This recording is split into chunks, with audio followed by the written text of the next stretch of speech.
214 मार्च को हमारा कक्षा 11वीं का हिंदी विषय का एमपी बोर्ड का वार्षिक परीक्षा का पेपर है। इसलिए लगातार मैं आपको तैयारी कराते जा रहा हूं ताकि दोस्तों आप हिंदी के पेपर में 80 में 80 नंबर स्कोर कर सकें। इसलिए एक एक टॉपिक में आपको तैयार कराते जा रहा हूं। क्रम से वीडियो देखना चाहते हैं तो क्लास 11th हिंदी वार्षिक परीक्षा इंपॉर्टेंट क्वेश्चन आंसर के नाम से प्लेलिस्ट होगी। प्लेलिस्ट सेक्शन पर जाएगा तो सबसे पहले आपको प्लेलिस्ट मिल जाएगी। तो प्लेलिस्ट पर जाकर क्रम से वीडियो देखकर आप क्या है तैयारी अच्छे से कर सकते हैं। बस आपको कुछ ज़्यादा मेहनत नहीं करना, हिंदी सब्जेक्ट है। बस मैं यही कहूँगा कि आप सभी वीडियो क्रम से देख लीजिएगा तो आपके क्या है अपने आप ज़्यादा मेहनत नहीं करेंगे, आप ज़्यादा याद भी नहीं करें तो भी आपके अपने आप माइंड में सेट हो जाएगा चीज़ें। पेपर में आपसे सब कुछ बनेगा और फुल स्कोर आपका होगा। तो वीडियो बस ध्यान से आपको अंत तक देखना है। इस वीडियो में दोस्तों हम बात करने वाले हैं व्याकरण में भाषा बोध की। हमारे जो हिंदी की व्याकरण होती है उसके दो सेक्शन होते हैं, एक आपका काव्य बोध, भाषा बोध। पिछली वीडियो में दोस्तों मैंने आपको कहा है काव्य बोध का पूरे टॉपिक समझा दिए, साथ ही काव्य बोध के वस्तुनिष्ठ की प्रैक्टिस करा दी है। इस वीडियो में हम क्या है भाषा बोध पढ़ने वाले हैं। भाषा बोध में कौन कौन से टॉपिक आते हैं तो हम ये देख लेते हैं। तो भाषा बोध में आपके ये सभी टॉपिक रहते हैं। अगर ये आपने टॉपिक तैयार कर लिए तो भाषा बोध आपकी कंप्लीट हो जाएगी। ओके, अब फिर इससे चाहे किसी भी प्रकार का प्रश्न बने, ओके, चाहे किसी प्रकार का वस्तुनिष्ठ आपसे पेपर में आए, आपसे सब बनेगा। अगर 80 में 80 नंबर लाना है तो हमें टॉपिकों को समझना पड़ेगा, क्योंकि वस्तुनिष्ठ क्या है एकदम फिक्स नहीं रहते हैं, वो टॉपिक के बीच से बनाए जाते हैं। तो जो विद्यार्थी टॉपिक को पढ़ता है वही अच्छे से सभी वस्तुनिष्ठ कर पाता है। क्वेश्चन आंसर में तो बता ही दूंगा कौन कौन से आपको क्या है कौन कौन से पढ़ना है वही आ जाएंगे, लेकिन वस्तुनिष्ठ में अगर फुल स्कोर करना है तो टॉपिक आपको तैयार होने चाहिए। और मैंने आपसे कहा कि हमें 80 में 80 की तैयारी करनी है, इसलिए मैं आपको सब डिटेल से अच्छे से बता दूंगा। बाकी शॉर्ट में मैं आपको समझाने वाला हूँ। ओके, ज़्यादा दिक्कत नहीं आपको करना है। ओके, 20 से 25 मिनट के समय आप दीजिएगा, पूरा टॉपिक आपके तैयार हो जाएंगे। शॉर्ट में मैं आपको ईजी लैंग्वेज में सब टॉपिक समझाने वाला हूँ और इसी क्रम में समझा दूँ। सबसे पहले शब्द समझाऊंगा। अब शब्द हमारे 3 ही शब्द हैं, क्षेत्रीय, तकनीकी, निपात शब्द। 100% है कि एक शब्द आपका 2 नंबर क्वेश्चन आने ही वाला है। क्या आ सकता है? निपात शब्द की परिभाषा उदाहरण दीजिए, तकनीकी शब्द की परिभाषा उदाहरण दीजिए, क्षेत्रीय शब्द की परिभाषा उदाहरण दीजिए। फिर हमें शब्द युग्म में पढ़ना है, वाक्य का परिचय देखना है, अर्थ और रचना के आधार पर, वाक्य शुद्धिकरण, वाक्य परिवर्तन, मुहावरे, लोकोक्तियां पढ़ेंगे, राष्ट्रभाषा, राजभाषा पढ़ेंगे, भाव परिवर्तन बता दूंगा और इसके साथ ही मैं आपको क्या संवाद लेखन भी बता दूंगा। ओके, और काव्यबोध वाले में आप बात करें तो काव्यबोध में आपके ये सभी टॉपिक रहते हैं। तो मैंने आपको क्या है पिछली वीडियो में ये कवर करा दिए हैं, तो वो वीडियो देख लीजिएगा तो काव्यबोध भी आपका क्या है कंप्लीट हो जाएगा। अभी तो हम ये टॉपिक क्रम से कंप्लीट करने वाले हैं, चलिए देख लेते हैं। इसी क्रम में मैं आपको एक टॉपिक कंप्लीट कराते जाऊंगा। सबसे पहले हम पढ़ेंगे शब्द। ओके, शब्द आपको क्षेत्रीय, निपात, तकनीकी शब्द। एक खास बात और बता रहा हूँ। ओके, मैं आपको देखें कौन कौन से ये सभी टॉपिक, जितने भी आप टॉपिक यहाँ देख रहे हैं स्क्रीन पर, ये सभी टॉपिक सेम यही टॉपिक आपको क्लास 12 में पढ़ने हैं। ओके, जो आपका क्लास 11 में सिलेबस है वही क्लास 12 में है, लेकिन ऐसा होना चाहिए आपको बदल बदल के टॉपिक पढ़ाने चाहिए। लेकिन एमपी बोर्ड में तो जो क्लास 11 में आप पढ़ रहे हैं यही टॉपिक सेम आपको क्लास 12 में पढ़ना है। इसलिए अभी ये पूरे टॉपिक तैयार कर लीजिए, क्लास 12 में फिर आपको पढ़ना नहीं पड़ेगा। ओके, इसलिए मैं कह रहा हूँ अभी ध्यान से पढ़ते जाइएगा। अभी आप क्लास 11 की ये टॉपिक पढ़ लेते तो मान लीजिए आप क्या क्लास 12 की आपकी हिंदी की बोर्ड एग्जाम की भी तैयारी हो रही है। तो ये शब्द चलिए पढ़ लेते। सबसे पहले शब्द आपके 3 पढ़ना है, केवल क्षेत्रीय, निपात, तकनीकी शब्द। तो ये इतना बस आपको पढ़ना है। समझ लीजिए, एक बार मैं शॉर्ट में आपको फास्ट समझाते जा रहा हूँ।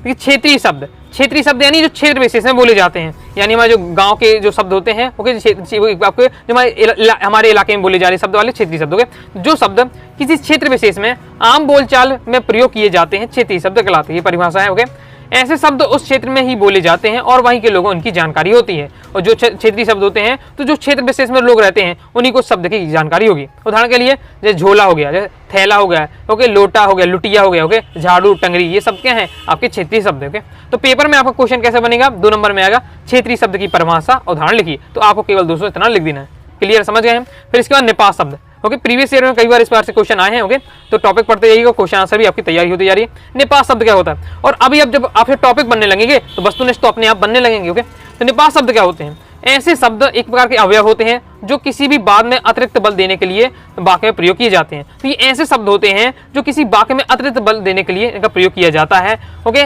निपात शब्द का प्रयोग से वाक्य या बात का मतलब नहीं बदलता। ये शब्द किसी भी बात में मात्र बल डालने के लिए उपयोग किए जाते हैं। अब समझिएगा, मैं एग्जाम्पल से समझा रहा हूँ। आपको स्कूल जाना होगा। ओके, सिंपल, मैंने कहा आपको स्कूल जाना होगा। फिर अब मैं कहता हूँ आपको स्कूल जाना ही होगा, तो कि वही सेंटेंस है बल्कि मैं ही बस शब्द जोड़ा, आपको स्कूल जाना ही होगा। तो जैसे बाद में क्या है वजन बढ़ गया, बात का वजन बढ़ गया। ओके, और जैसे बात का भार बढ़ जाए, वजन बढ़ जाए, तो वो आपका जो शब्द के कारण बढ़ रहा वही आपका नेपाल शब्द है। आपको स्कूल जाना है, आपको स्कूल जाना ही होगा, तो इसमें झी जो मैंने शब्द यूज किया इसने क्या है, इस बात का वजन बढ़ा दिया, ओके, भार बढ़ा दिया, तो वही आपका क्या है, नेपाल शब्द कहलाएगा। तो ही, भी, ही, भू, भर, तक, ये सब आपके क्या है, नेपाल शब्द है, तो ये आपको याद रखना है। ओके, अक्सर ये वस्तु से पूछा जाता है। ओके, ही कौन सा है, तो नेपाल शब्द है, भर, ये सब आपको एक बार पढ़ लेना। ओके, इसका तकनीकी शब्द, देखिए तकनीकी शब्द ऐसे शब्द कहलाते हैं जो किसी इस विशेष टॉपिक के लिए प्रयोग किए जाते हैं। एग्जाम्पल के लिए मैं बताऊं, जैसे गुरुत्वाकर्षण है शब्द, गुरुत्वाकर्षण, तो जब हम फिजिक्स पढ़ेंगे, जैसे बेग हो गया, गुरुत्वाकर्षण हो गया, त्वरण हो गया, द्रव्यमान हो गया, भार हो गया, जब हम फिजिक्स सब्जेक्ट पढ़ेंगे तभी हम क्या है, ये गुरुत्वाकर्षण शब्द का प्रयोग करेंगे। नॉर्मल हम लाइफ में अपने यूज नहीं करते हैं। ओके, जैसे हम कहें यज्ञ हो गया, तप हो गया, जप हो गया, तो जब हम धर्म की बात करें, पूजा पाठ की बात करें, तब हम इन शब्द का प्रयोग करते हैं, नहीं तो यूज नहीं करते हैं। ओके, तो इससे क्या समझ में आता है कि इसे कोशिका हम बोलें तो कोशिका है। ओके, बायोलॉजी में पढ़ते हैं तो कोशिका पढ़ेंगे, नहीं तो नॉर्मल लाइफ में यूज नहीं करते हैं। तो ऐसे शब्द जो किसी विशेष टॉपिक के लिए बने होंगे, ओके, विशेष विषय के लिए बने हों, वो आपका क्या है, तकनीकी शब्द कहलाते हैं। तो किसी भी विषय से जुड़े ऐसे शब्द जिनका प्रयोग मुख्य रूप से उसी विषय की चर्चा के लिए किया जाता है, तकनीकी शब्द कहलाते हैं। इन्हें क्या है, परिभाषा शब्द भी कहा जाता है, याद रखिएगा। तकनीकी शब्द अंग्रेजी भाषा के टेक्निकल का पर्याय है। उदाहरण के लिए आपको क्या लिख देना, जैसे भौतिक विज्ञान यानी फिजिक्स में जब में प्रयोग किए जाने वाले शब्द कौन से, बेग, गुरुत्वाकर्षण, त्वरण इत्यादि। हुए तो समझ गए होंगे, ऐसे शब्द जो है कि फिक्स एक विषय के लिए प्रयोग किए जाते हैं, तकनीकी शब्द कहलाते हैं। तो ये आपका शब्द वाला टॉपिक कंप्लीट हो जाता है और आपने शब्द सीख लिए हैं। आई होप आपको समझ में आ गया होगा। ओके, समझ में आ रहा है दोस्तों, कमेंट बॉक्स में जरूर बताइएगा। आगे देख लेते हैं। अब नेक्स्ट टॉपिक आ जाता है हमारा शब्द युग्म। ओके, शब्द युग्म एवं प्रकार, इसको समझ लेते हैं। ओके, ये तो बहुत ज्यादा मेरे नोट से पूरा डिटेल से थोड़ा दिया हुआ है। आपको पेपर कैसे क्वेश्चन आएगा, शब्द युग्म किसे कहते हैं, उसके उदाहरण के माध्यम समझाइए इस प्रकार से। तो शब्द युग्म से पहले तो आपको परिभाषा याद कर लेनी है। इस शब्द युग्म, युग्म मतलब होता है जोड़ा। ओके, और शब्द तो शब्दों का जोड़ा कहलाता है, शब्द युग्म कहलाता है। यानी दो शब्दों को एक साथ क्या है, एक साथ से जोड़ के एक साथ लिख दिया जा रहा है, वो आपका क्या है, शब्द युग्म कहलाएगा। ओके, इस टाइप से। तो समानतः बातचीत करते समय या लिखते समय हम कई प्रकार की अपनी बातों को प्रभावशाली बनाने के लिए वाक्य में एक शब्द को लगातार दो बार प्रयोग कर देते हैं, या दो समानार्थी शब्दों का या दो विलोम शब्दों का साथ साथ बोलकर प्रयोग कर देते हैं। इस प्रकार ऐसे शब्दों को हम क्या शब्द युग्म कहते हैं। कई बार जब हम नॉर्मल बातचीत करते हैं तो हम एक साथ क्या है, दो शब्द का प्रयोग कर देते हैं। हो सकता है कि वो शब्द क्या है, विलोम वाले एक दूसरे शब्द हों, समानार्थी शब्द हों। ओके, या फिर आपके क्या हो सकते हैं, एक दो बार पुनरावृत्ति कर दी उसी शब्द की भी। तो इस प्रकार से हम शब्दों का प्रयोग करें वो शब्द युग्म कहलाएगा। तो आई होप समझ रहे हो, शब्दों की आपकी परिभाषा आपको इस प्रकार से लिखी, नॉर्मल भाषा दी हुई है, पढ़ते ही आप अपने हिसाब से फिर लिख सकते हैं। जब भी शब्द युग्म लिखा जाता है तो बीच में क्या योजक चिन्ह इस प्रकार से लगाया जाता है। ओके, एग्जाम्पल के लिए क्या बताना है, जैसे वह बार बार मुझे देख रहा है, आपने कहा वह मुझे बार बार देख रहा है, तो यहाँ बार बार क्या है, दो शब्द एक साथ आ गया, आपका क्या शब्द युग्म है। रवि के पास पर्याप्त धन संपदा है, तो अब ओके, शब्द युग्म कैसे पहचानेंगे, ये शब्द युग्म है, तो यहाँ ये आपको ये डैश वाला चिन्ह लगेगा। ओके, दो शब्दों के बीच में डैश वाला चिन्ह लगे तो समझ जाना आपको वो शब्द युग्म है। रवि के पास पर्याप्त धन संपदा है, तो ये धन शब्द में लगा। ओके, इस व्यापार में मुझे कुछ भी हानि लाभ नहीं है हुआ, तो हानि लाभ क्या है, शब्द युग्म। आई होप समझ गए इस टाइप से। अब यहाँ हम देख रहे हैं कि कुछ शब्द क्या है बार बार आ रहे हैं, कुछ क्या है एक धन का मतलब भी होता है, समता का मतलब भी होता है, मतलब समानार्थी वाले शब्द आ रहे हैं, कुछ क्या है विलोम शब्द आ रहे हैं, तो इसी से उसके शब्द युग्म के प्रकार बन जाते हैं। तो शब्द युग्म दोस्तों 6 प्रकार के होते हैं। पुनरुक्त शब्द युग्म, पुनरुक्त देखिए नाम में ही सब राज छुपा हुआ है, तो ज्यादा आपको दिमाग नहीं लगेगा, बस इसको पढ़ लेना है, आपका तैयार हो जाएगा। नाम में ही पूरा राज छुपा हुआ है। पुनरुक्त शब्द, पुनरुक्त यानी पुनरावृत्ति, जैसे बार बार आए तो बार लिखा फिर बार लिखा, तो उसी शब्द की पुनरावृत्ति हुई तो पुनरुक्त शब्द युग्म कहलाएगा। समवर्गीय या सजातीय शब्द यानी एक ही जाति से हो, जैसे आपका धन संपदा। ओके, ये आपका हो जाएगा सजातीय वाला। जैसे पशु पक्षी कहा, मैंने पशु पक्षी बोला तो कि पशु और पक्षी एक ही कैटेगरी में आते, तो वो आपके संवर्गीय या सजातीय शब्द में लगा। समानार्थी शब्द, ऐसे दो शब्द इनका एक ही अर्थ होता है, जैसे यहाँ धन समता का यूज किया, अब धन का भी मतलब वही मतलब है, समता का वही मतलब हो जाता है। विलोम शब्द या विपरीतार्थी शब्द, ऐसे दो शब्द जो एक दूसरे के विपरीत है, लाभ और हानि। हमने यहाँ शब्द में लाभ हानि का यूज किया, तो शब्द युग्म तो है, लेकिन कौन सा शब्द युग्म है, ये आपका विलोम वाला यूज किया है हमने। ओके, सार्थक निरर्थक, मतलब ऐसा सार्थक निरर्थक जैसे एक शब्द का अर्थ निकलता है और दूसरे का कोई अर्थ नहीं निकलता। जैसे मुझे चाय वाय पीनी है, ओके, तो मैंने चाय वाय पीनी है, तो इसमें चाय का अर्थ तो समझ में आ रहा, वाय का कुछ मतलब नहीं है। इस प्रकार से निरर्थक शब्द, ऐसे निरर्थक शब्द यानी जो दो शब्द यूज हो रहे हैं, पता शब्द में तो दो शब्द यूज हो रहे हैं, तो दोनों का कोई अर्थ नहीं निकलता है, वो आपका निरर्थक का अर्थ शब्द में कहलाता है। देखिए मैंने शॉर्ट में आपको समझा दिया, बस इतना ही आपको तैयार करना है, वही चीज यहाँ बताया जा रहा है। ओके, यहाँ वही चीज को क्या जो मैं समझा रहा हूँ लिखा हुआ है, तो अपनी लैंग्वेज में फिर लिख सकते हैं। देखिए पुनरुक्त शब्द में क्या है, जब एक ही शब्द का है दो बार बोला जाए, वो आपका क्या है पुनरुक्त शब्द, जैसे धीरे धीरे बार बार राम राम। ओके, सजातीय में आपका क्या आ जा रहा है, सजातीय में आ रहा कि जैसे पशु पक्षी, नहाना धोना, एक ही वर्ग समझे, पढ़ाई लिखाई, तो एक ही टॉपिक से एक ही कैटेगरी संबंधित वाले दो शब्द आपके सजातीय शब्द। ओके, समानार्थी में ऐसे समानार्थी यानी दो शब्द जो यूज हो रहे हैं उनका अर्थ की है, जैसे धन संपदा, मान सम्मान, सुबह सवेरे, बाल बच्चे, ओके, आदर सत्कार, तो देखिए दो शब्द यूज हो रहे हैं उनका अर्थ एक ही होता है। ओके, यहाँ विपरीत में जो दो शब्द हो रहे हैं उनका एक दूसरे के विपरीत विलोम होते हैं। और जैसे उठना तो बैठना, ऊपर नीचे, इधर उधर, सुबह शाम, थोड़ा बहुत, माता पिता, लेन देन, देव दाना, ओके, हानि लाभ, इस पार से। सार्थक निरर्थक यानी एक शब्द सार्थक और दूसरा निरर्थक हो, जैसे आर पार, तो इसमें आर का और पार दिया, आर का मतलब पार का मतलब लेकिन आर का नहीं, ओके। थैला वेला, थैला का समझिएगा, बेला कुछ मतलब है सज धज कर, जैसे आना कि देखो भाई सज धज कर आ रहा है, तो यहाँ सज का तो मतलब है, धज का कुछ मतलब नहीं। चादर वादर, ओके, चादर का मतलब बादर, इस टाइप का। निरर्थक यानी जो शब्द है उनका कोई अर्थ नहीं होता। जैसे अनाप शनाप, क्या ये आप अनाप शनाप क्यों बोल रहे हैं, जैसे आपने बोला, तो ना से अनाप ना शनाप, दोनों का कोई अर्थ होता ही नहीं है, ओके। इस बार चट्टे बट्टे का कोई अर्थ, साठ गांठ होता है, ओके। अंट संट का, तो उनका कोई दोनों शब्द है, इनमें कुछ अर्थ निकल नहीं, तो अब ये हो जाता है निरर्थक। तो ये आपने पूरा पढ़ लिया है आपका शब्द, ओके। और ध्यान से वीडियो को देखिएगा, मान के चलिए आप क्लास 12 की तैयारी करें, बोर्ड एग्जाम की, अभी पढ़ लीजिए, और फिर बाद में नहीं पढ़ना पड़ेगा, क्योंकि सेम यही पूरे टॉपिक आपको 12th में पढ़ने पड़ेंगे, ओके। इसलिए अच्छे से तैयार कर लीजिए। वैसे आपके लिए मैं पूरा मेहनत कर रहा हूँ, पूरा कंटेंट ला रहा हूँ, इजी लैंग्वेज में रहा हूँ, समझा ही रहा हूँ, बता रहा हूँ, बस केवल आपको क्या है सुनना, बस अगर सुन लेते हैं तो भी आपका तैयार हो जाएगा। हम नेक्स्ट हम पढ़ लेते हैं वाक्य परिचय एवं प्रकार, ओके। वाक्य परिचय एवं प्रकार, देखिए वाक्य के पहले कोई परिभाषा पूछा तो कम ही जाता है, लेकिन बस वाक्य क्या होता है, तो शब्दों के व्यवस्थित रूप जिससे मनुष्य अपने विचारों का आदान प्रदान करता है, वाक्य लाता है। कि शब्द तो होने चाहिए, देखिए वाक्य होता है, कोई भी वाक्य बनता है शब्दों से मिलकर बनता है, लेकिन उनका व्यवस्थित रूप होना चाहिए, ओके। उसका जो उसका मतलब ऐसा व्यवस्थित रूप जिससे उसका उच्च अर्थ निकले, अगर उस शब्द का उस वाक्य का अर्थ निकला तब वो वाक्य कहलाएगा, ओके, इस टाइप से। तो ये आपका वाक्य परिभाषा हो जाती है। वाक्य आपको याद रखना है कि देखिए वाक्य मेन यहाँ से आपका होता है कि दो वाक्य के दो भेद होते हैं, दो प्रकार से वाक्य पढ़ते हैं हम। एक रचना के आधार पर वाक्य पढ़ते हैं, अर्थ के आधार पर वाक्य पढ़ते हैं। रचना के आधार पर दोस्तों वाक्य 3 प्रकार के होते हैं, अर्थ के आधार पर दोस्तों वाक्य 8 प्रकार के होते हैं। वस्तुन इसमें कई बार आ चुका है, चाहे क्लास 11 तो क्या क्लास 12 में कई बार आ चुका है। अर्थ के आधार पर वाक्य होते हैं 3 प्रकार, 4 प्रकार, 5 प्रकार, 6 प्रकार, इस बार से। तो अर्थ के आधार पर 8, रचना के आधार पर वाक्य होते हैं 3 प्रकार के। याद कैसे करना मैं समझा देता हूँ। अर्थ से 8, अर्थ से 8 को लिखेंगे तो भी आएगा, ओके, अक्षर आएगा। अर्थ लिखेंगे तो भी 8 आएगा, तो अर्थ से 8, अर्थ से 8। और रचना से 3, रचना में कितने शब्द, रचना 3 मतलब आपका वर्ण से मिलकर बना, तो इसलिए आपका ये हो गया 3, इस बार से याद रखिए। अर्थ से 8, अर्थ से 8 यानी अर्थ के आधार पर 8, रचना के आधार पर 3, ओके। कंफ्यूजन हो जाता है, इसलिए आप इस बार से बार बार बोलेंगे, समझ में आ जाएगा। हम पहले सबसे पहले पढ़ लेते हैं रचना के आधार पर। हमने देखा 3 प्रकार के वाक्य होते हैं, तो कौन कौन से होते हैं याद रखिए, सरल वाक्य, संयुक्त वाक्य, मिश्र वाक्य, ये 3 प्रकार के वाक्य होते हैं। यहाँ से देखिए इस बार से नहीं आता कि सरल वाक्य की परिभाषा उदाहरण लिखिए, इस प्रकार का क्वेश्चन नहीं आता है। चेंज करने के लिए तब वाक्य परिवर्तन, लेकिन वाक्य परिवर्तन आएगा वो तभी आप बनेंगे जब इनके बारे में आप जानते होंगे। उसके बारे में जानते ही नहीं तो क्या आप परिवर्तन कर पाएंगे। तो सरल वाक्य क्या होता है, संयुक्त वाक्य क्या होता है, बेसिक नॉलेज होना चाहिए, तब आप परिवर्तन कर पाएंगे। तो परिवर्तन भी मैं आपको सिखा दूंगा, लेकिन पहले आप उनको बेसिक आपसे जान लीजिए तो आपसे बनने लगेगा, ओके। सरल वाक्य साधारण सिंपल वाक्य हो, जैसे मुकेश पढ़ता है, श्यामू स्कूल जा रहा है, राकेश भोजन कर रहा है, तो बिल्कुल सिंपल वाक्य हो गया।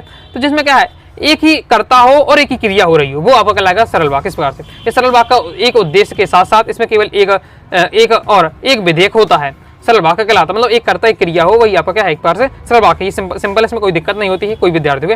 संयुक्त मिश्रण में हमेशा कंफ्यूजन होती है, तो इसे समझ लेते हैं।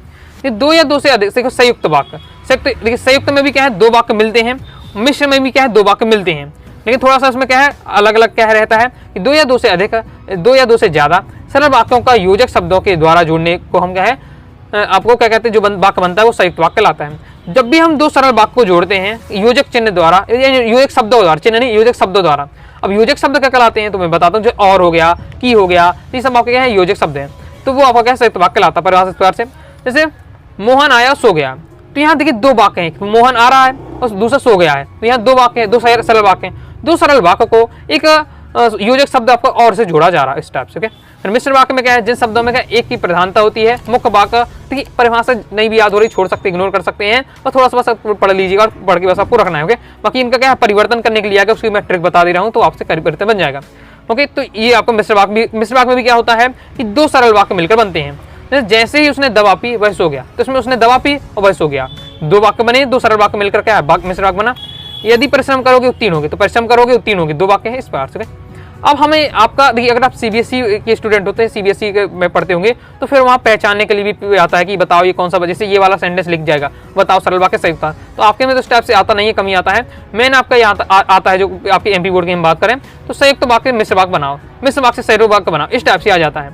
तो सबसे पहले आपको जो याद करना है, ये सब कुछ याद नहीं याद करना है, याद करना है वो मैं आपको बता देता हूँ, क्योंकि पहचान याद रखना है। तो मैं दिखाता हूँ कौन सी पहचान है, ये है आपकी पहचान, ओके। संयुक्त वाक्य की पहचान होती और, तथा, एव, या, अथवा, परंतु, इसलिए, तो ये याद रखना। तो ये शब्द मिले, ये अगर तो आप समझ जाना वो संयुक्त वाक्य है, ओके। और संयुक्त वाक्य जब आपको बनाना है तो यही शब्द लगा के बनाना पड़ेगा, तो ये आपको याद रखना पड़ेगा। संयुक्त वाक्य में और, तथा, एव, या, अथवा इन सब का परंतु का यूज होता है।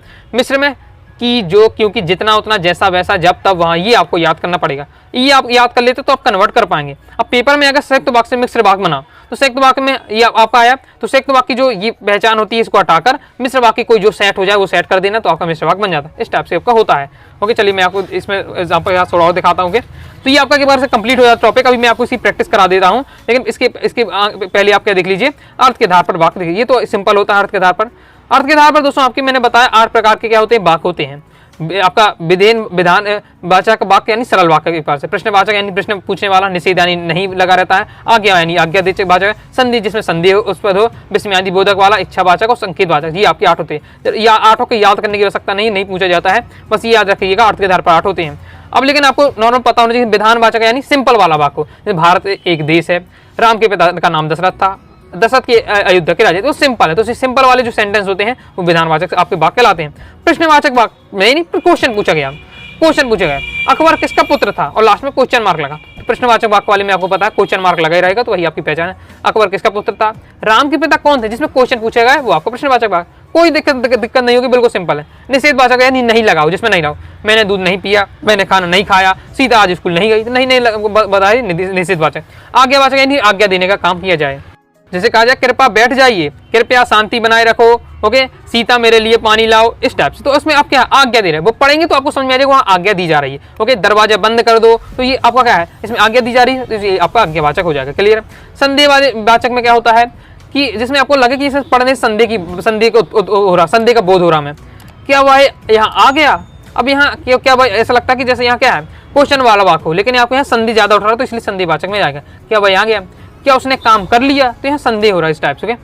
नेक्स्ट विस्मयादि बोलक। विस्मयादि में आपको ये पता है ये वाला चिन्ह, विस्मयादि बोलक वाला ये वाला चिन्ह होता है, ये जहाँ चिन्ह लगा रहे, ओके, एक डंडी और एक बीच में बिंदु रहती है, ओके, ऊपर डंडी नीचे बिंदी, तो वो आपका क्या है विस्मयादि वाला बोलक। आहा ओ बल्ले ये सब आपको पता है, ये इस बार लगे रहे, ओके, तो आपका क्या है विस्मयादि वाचक वाक्य कहलाएंगे। सिंपल है।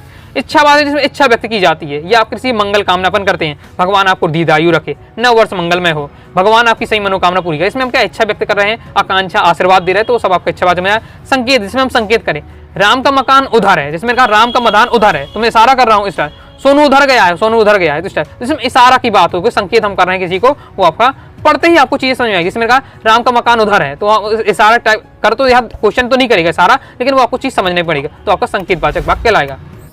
तो इस प्रकार से दोस्तों मैंने वाक्य वाला भी टॉपिक आपको कंप्लीट करा दिया है।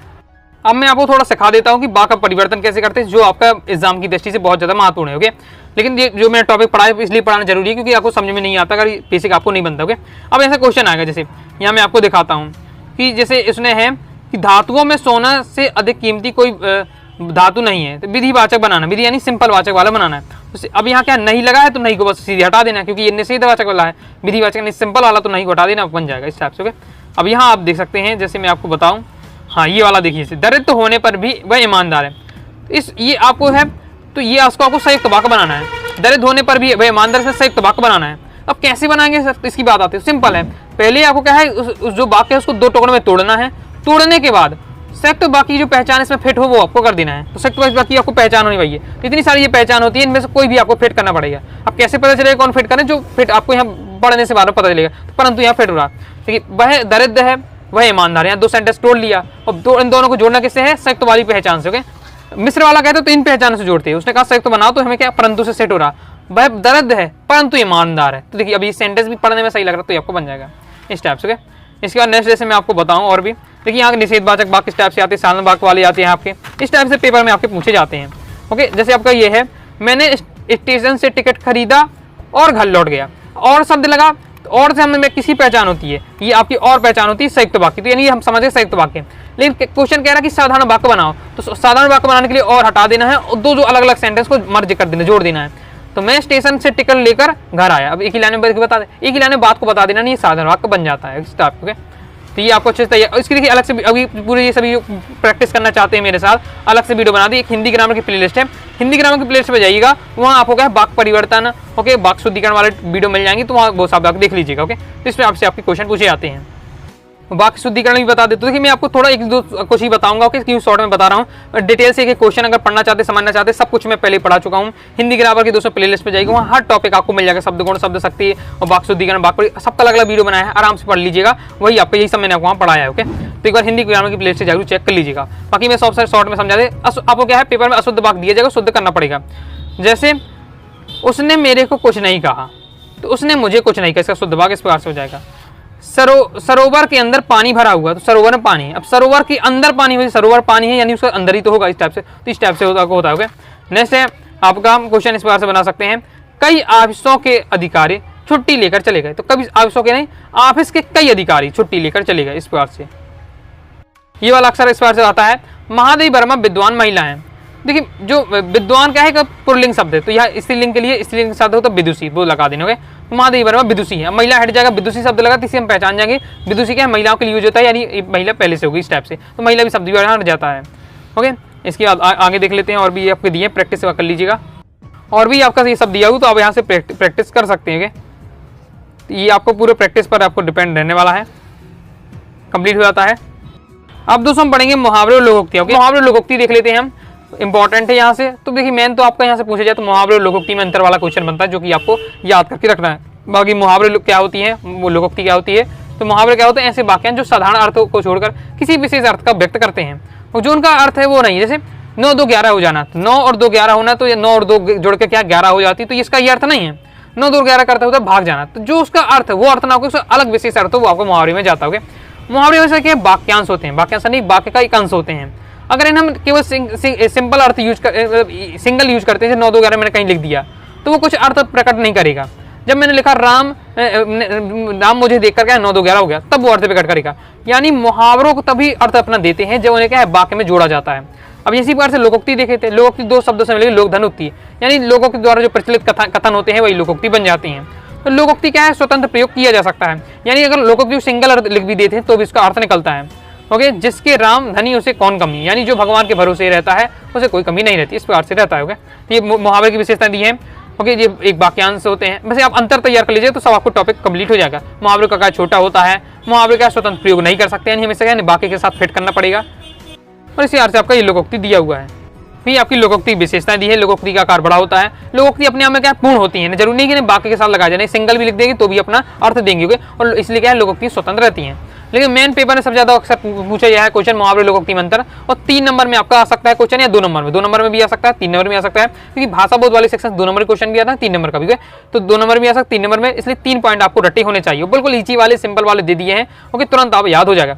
मुहावरे क्या है, वाक्यांश होते हैं, वाक्य का एक टुकड़ा होता है, वाक्यांश होता है। लोकोक्ति क्या है, पूर्ण वाक्य होती है।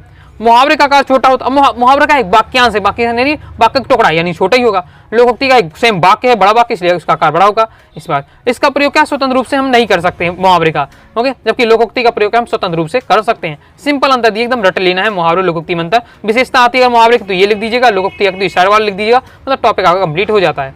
आगे देख लेते हैं। अब नेक्स्ट हम टॉपिक पढ़ेंगे राजभाषा राष्ट्रभाषा। ओके, देखिए राजभाषा का क्वेश्चन कौन सा बनता है वो पहले सुन लीजिए। पेपर में आएगा राष्ट्रभाषा राजभाषा में अंतर, वो बहुत ज्यादा महत्वपूर्ण है। राजभाषा की विशेषता लिखिए, राष्ट्रभाषा की विशेषता लिखिए, बस इसी टाइप का, मतलब 3 टाइप के क्वेश्चन। राजभाषा की विशेषता है, राष्ट्रभाषा की विशेषता है, राजभाषा राष्ट्रभाषा में अंतर, तो ये आपका हो जाता है। तो आपको केवल अंतर तैयार कर लीजिएगा तो विशेषता भी अपने आप तैयार हो जाएगी। बाकी देखिए डिटेल से पढ़ना चाहते हैं पूरा दिया हुआ है, और मैंने ये सब पहले पढ़ा चुका हूँ। पूछे पहले कब, हिंदी ग्रामर की प्लेलिस्ट हो जाएगी, सब वीडियो मिल जाएगी, तो वहाँ से आप पढ़ सकते हैं आराम से। ये राजभाषा की पहले विशेषताएं आपको याद कर लेनी है। जो राजभाषा होती है ये क्या सरकारी कामकाज की भाषा होती है, केवल कुछ राज्यों में सीमित है कि राजभाषा मतलब राज्य की भाषा। ओके, किसी राष्ट्र को राजभाषा बनाने के लिए यह जरूरी है कि वह सरकारी कामकाज की भाषा होना जरूरी है। ओके, और अगर राजभाषा की मान्यता मिलने से कोई भाषा को राजभाषा दर्जा मिल जाता तो उसका महत्व तो बढ़ ही जाएगा। तो ये आपकी राजभाषा की विशेषताएं दी हुई है। ओके, इसके बाद दोस्तों आपको क्या राष्ट्रभाषा की विशेषता तैयार कर लेनी है। राष्ट्रभाषा क्या है, ये राष्ट्र की जो संपर्क की भाषा होती है, इसका प्रयोग अपना इसका साहित्य होता है, तो पूरे राष्ट्र की भाषा इसलिए संपर्क भाषा कहा जाता है। राष्ट्रभाषा को शासन का संरक्षण प्राप्त होता है, इसलिए इसका क्या विकास तेजी गति से होता है। इसको क्या सरकार देखती है राष्ट्रभाषा को, इसलिए विकास तेजी से होता है।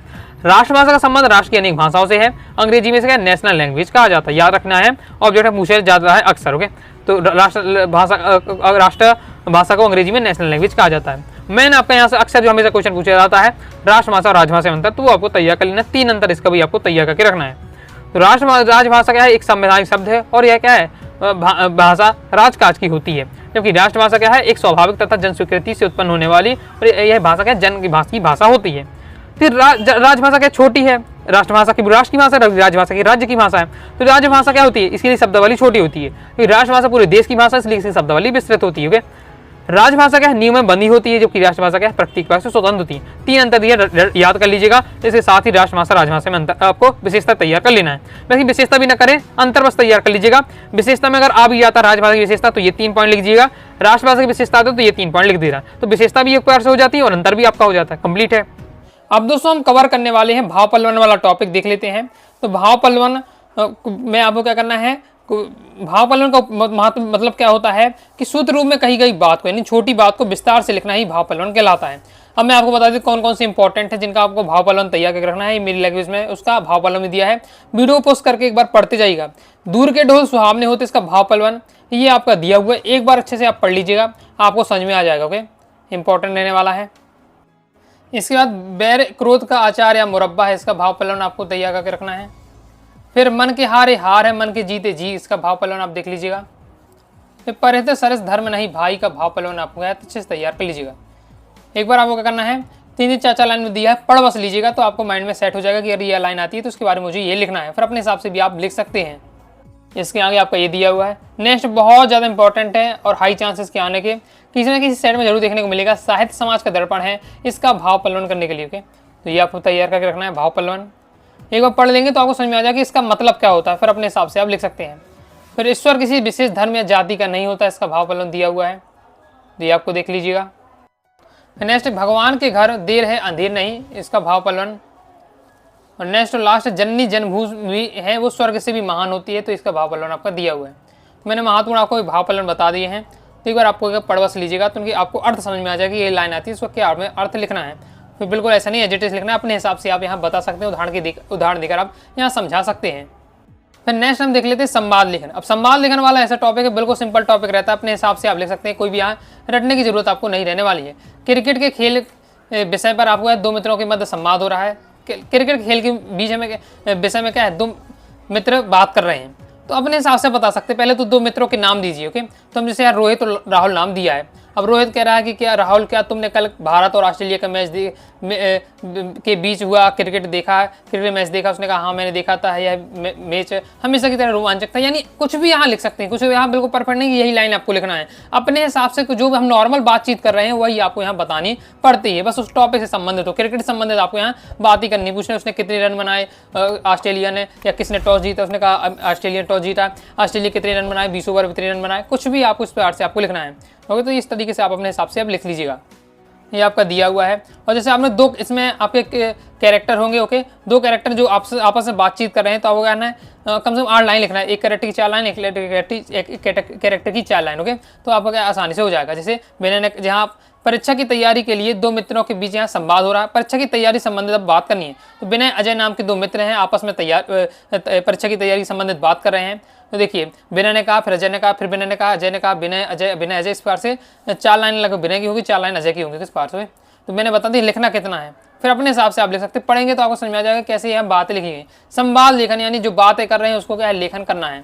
ओके, इस प्रकार से जनसंख्या नियंत्रण या परिवार नियोजन के विषय पर डॉक्टर और महिला के मध्य जो संवाद हो रहा है वो दिया हुआ। ओके, तो ये आप देख सकते हैं। और कोई भी अन्य टॉपिक पर आ जाए तो अपने हिसाब से आप लिख सकते हैं। मैं 2-4 आपको बता दिए, तो इससे आपको क्या है पता चल गया होगा कि संवाद लेखन किस तरीके से करना है, किस लैंग्वेज में करना पड़ता है। फिर 2 महिलाओं के बीच बढ़ती हुई कीमत पर संवाद लेखन दिया हुआ है, इसे देख लीजिए। नेक्स्ट, टीवी को देख के हानि और लाभ को लेकर पति पत्नी के बीच संवाद हो रहा है, पति पत्नी आपस में बात कर रहे हैं कि टीवी के क्या लाभ होते हैं देखने से, टीवी के देखने से क्या हानि होती है, और उसके बारे में दिया हुआ है। तो इस प्रकार से कंप्लीट हो जाता है। तो संवाद लेखन वाला भी टॉपिक मैंने आपको क्या है शॉर्ट में बता दिया है। तो इस प्रकार दोस्तों मैंने आपको एक-एक करके ये सभी टॉपिक तैयार करा दिए हैं। मुझे विश्वास है कि आपको समझ में आया होगा। समझ में आया है ये टॉपिक तो कमेंट बॉक्स में जरूर बताइएगा, क्योंकि भाव पल्लवी बता दिए, सार संक्षेप आपको, और सार संक्षेपण आपका सिंपल रहता है कि आपको कोई भी गद्यांश दिया जाता है तो उसका 1/3 करना पड़ता है। मान लीजिए 6 लाइन का आपको गद्यांश दे दिया है, सार संक्षेपण कहा जाता है, तो 2 लाइन में आपको उसके शॉर्ट में आपको लिख देना है। बाकी कमी चांस से पूछा नहीं जाता। नॉर्मल विज्ञापन लेखन भी आज तक देखने को नहीं मिला है। और अनुच्छेद लेखन की बात करें तो कोई भी टॉपिक पर आपको 1 पेज लिखना पड़ता है, क्योंकि ये भी टॉपिक कम आता है क्योंकि निबंध लेखन आता है। ओके, और निबंध लेखन जब आप प्रैक्टिस करें तो वही आपका अनुच्छेद लेखन में भी आपके टॉपिक तैयार हो जा रहे हैं। तो आइए दोस्तों, आपको क्या है वीडियो पसंद है, वीडियो से लाइक और सब्सक्राइब जरूर दीजिएगा। आगे वीडियो में मैं आपको क्या है भाषा बोध के वस्तुनिष्ठ की प्रैक्टिस करा दूंगा। इसके साथ ही टेलीग्राम चैनल व्हाट्सएप ज्वाइन कर लीजिएगा। डाउट आता है कारणों से आप जरूर पूछिएगा। मिलते हैं नेक्स्ट वीडियो में, तब तक के लिए बाय बाय।